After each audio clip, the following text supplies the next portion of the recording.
Morning students, welcome to the online class of English.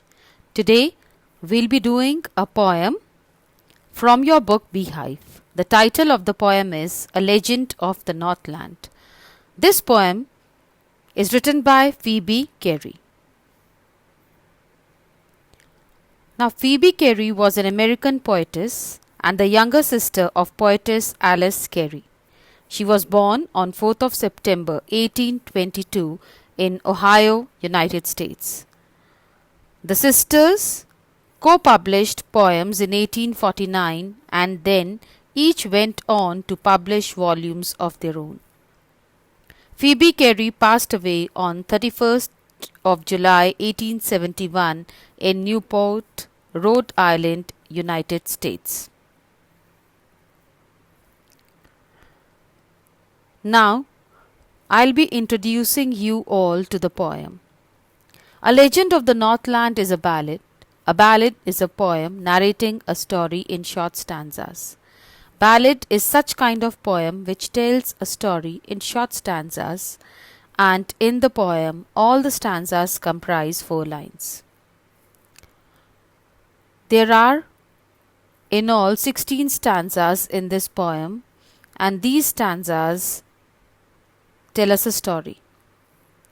Ballads are a part of folk culture or popular culture and are passed on orally from one generation to the next. Folk culture comprises of traditional stories which are passed on from one generation to the next generation. Now this story is of the Northland area, the area which is near the North Pole. The exact place is not specified, but Northland means the area in the northernmost part of the earth, that is near the North Pole. Legend means a historical story, one which is very old and has been passed on from generation to generation. So students, let's start the poem. I'll be explaining the poem to you after reading out each stanza. Away, away in the Northland, where the hours of the day are few, and the nights are so long in winter that they cannot sleep them through. Here the poet introduces the place from which her story is derived, which is the Northland, where the days are short and nights are long in winter. It is so cold in that season that people cannot sleep comfortably the whole night and often wake up. As the nights are very long, they are also not able to sleep the entire night.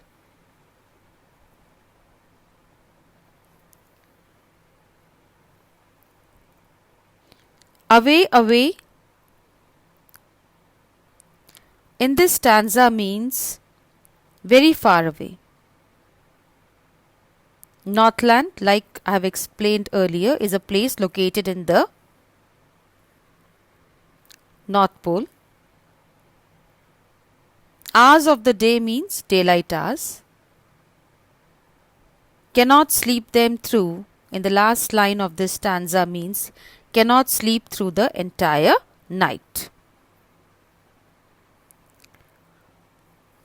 Where they harness the swift reindeer to the sledges when it snows, and the children look like bears' cubs in their funny furry clothes. Now children, harness means to tie. Reindeer is an animal residing in the far north. Sledges mean animal drawn carriage used for transportation over snow. And furry here means made of fur. So when the snow falls, people like to go sledging by tying reindeers to their sledges to pull them. Because of the cold, children wear heavy woolen and fur clothes that cover them up fully and make them look like bear cubs.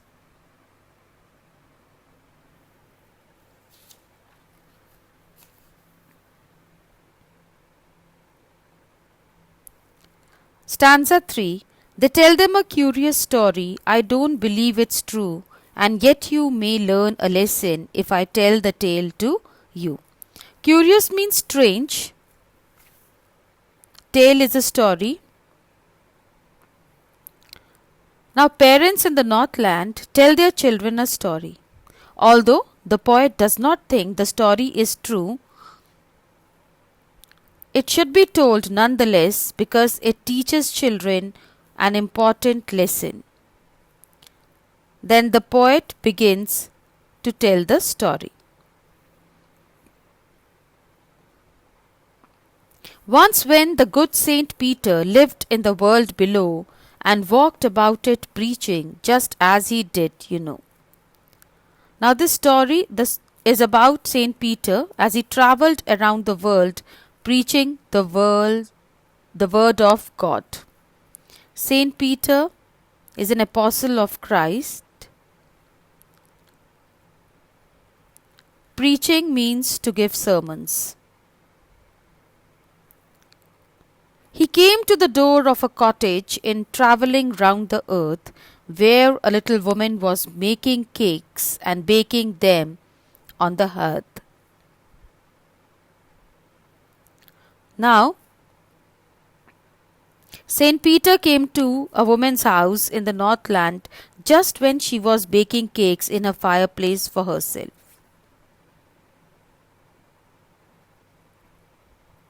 And being faint with fasting, for the day was almost done, he asked her from her store of cakes to give him a single one. Saint Peter's body was pale and tired at the end of a long day during which he had been fasting. To sustain himself, he asked the woman to give him only one of the many cakes that she was baking.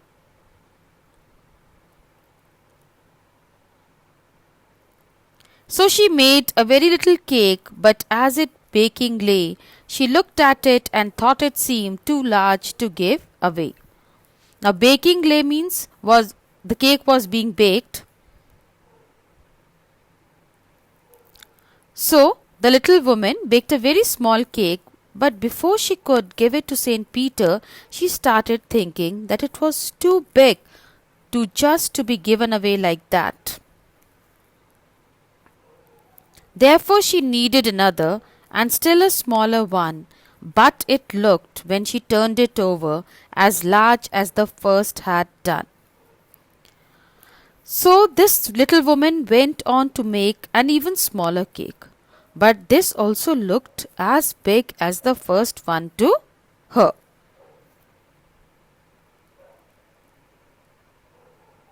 Then she took a tiny scrape of dough and rolled it flat and baked it thin as a wafer, but she couldn't part with that. Tiny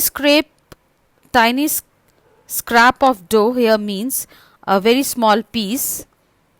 Dough is the cake mixture. Rolled and rolled, here it is repeated to show that it was rolled very thin. Now, in her third attempt to make a cake so small that she wouldn't mind giving it away, she took an extremely small lump of dough, and when she rolled out the dough, her cake was as flat and thin as a wafer. However, she couldn't even bear to give that small cake away.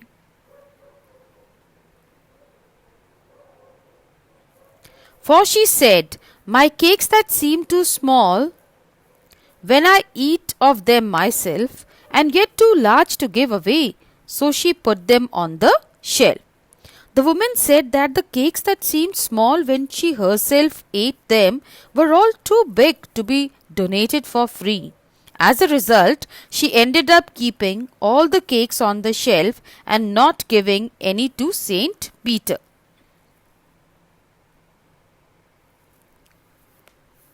Then good Saint Peter grew angry, for he was hungry and faint, and surely such a woman was enough to provoke a saint. Now, Saint Peter grew very angry, because he was hungry and weak and needed some food. It is not easy to anger a saint, But the selfish woman had been able to do so. She had tested his patience.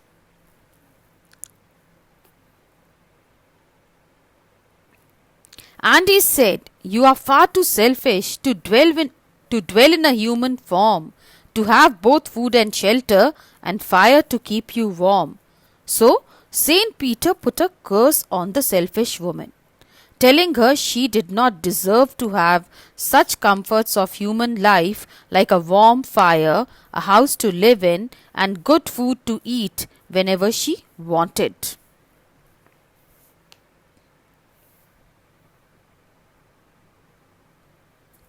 Now you shall build as the birds do, and shall get your scanty food by boring and boring and boring all day in the hard dry wood. Boring means making holes in tree trunks with the beak to find food like insects. Saint Peter cursed the woman that she would have to build her own nest like birds do, and must dig holes into hard dry wood to get food to feed herself.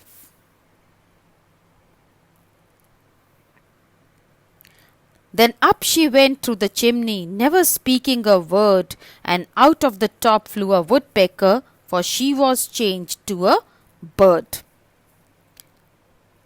Chimney is a shaft to draw away the smoke from a fireplace. Woodpecker is a bird with a reddish crown on the head which bores trees for food. The woman went up the chimney of a house, being speechless, and had turned into a woodpecker. This woodpecker could be seen fly out of the top of the chimney. She had a scarlet cap on her head, and that was left the same, but all the rest of her clothes were burnt black as a coal in the flame. Scarlet means bright red, black as a coal means jet black.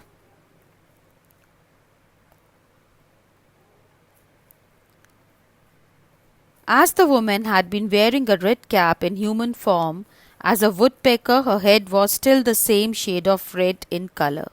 However, all the clothes she had been wearing seemed to have been burnt and had become black, and that is what the color of the woodpecker's body was.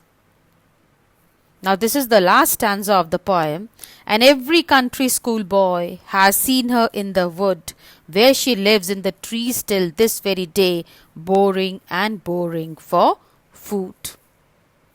Now wood here is forest. This very day means today. Boring for food means making holes in tree trunks with a beak for finding food. The poet says that every schoolboy living in the village had seen this woodpecker, and that she still digs into the bark of trees looking for worms and insects to feed on. Now literary devices in the poem, students, are given here. Firstly, let us talk about the rhyme scheme. The rhyme scheme throughout the poem is A, B, C, B.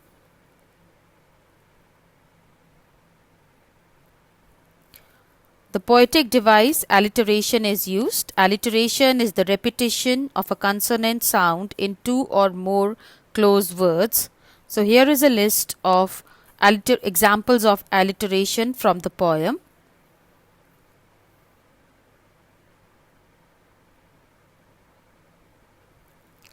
Next is repetition.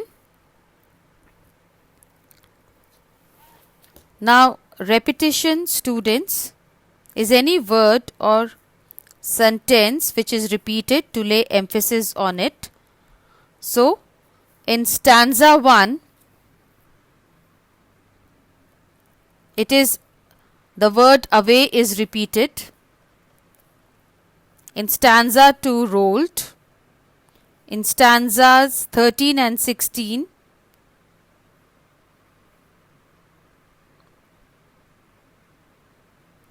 boring word is repeated.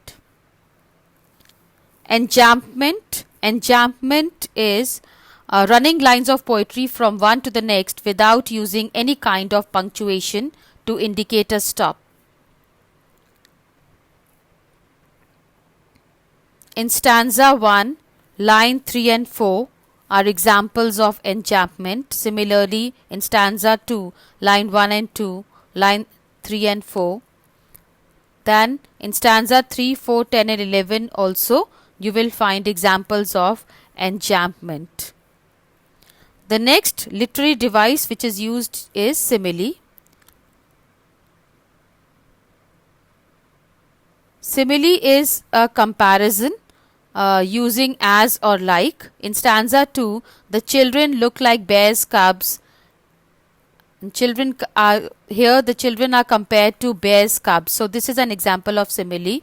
Similarly, in stanza 9, baked it thin as a wafer. Here the cake is compared to a wafer.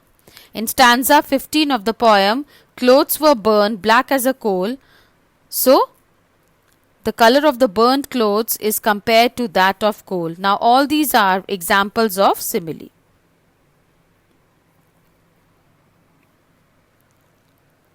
Now the central idea of the poem.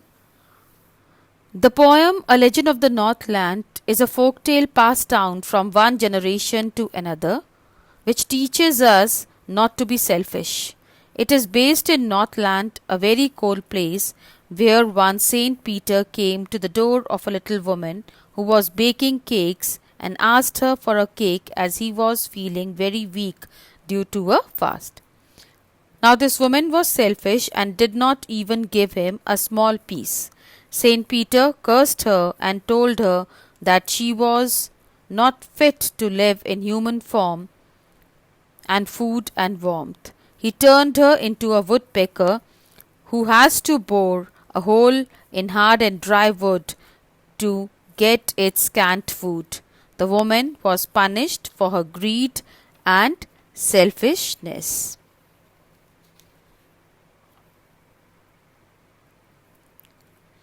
This brings us to the end of the lesson. So, students, this story, the legend carries a moral, that is, that we should not be selfish or greedy. Instead, we should help the needy. Thank you.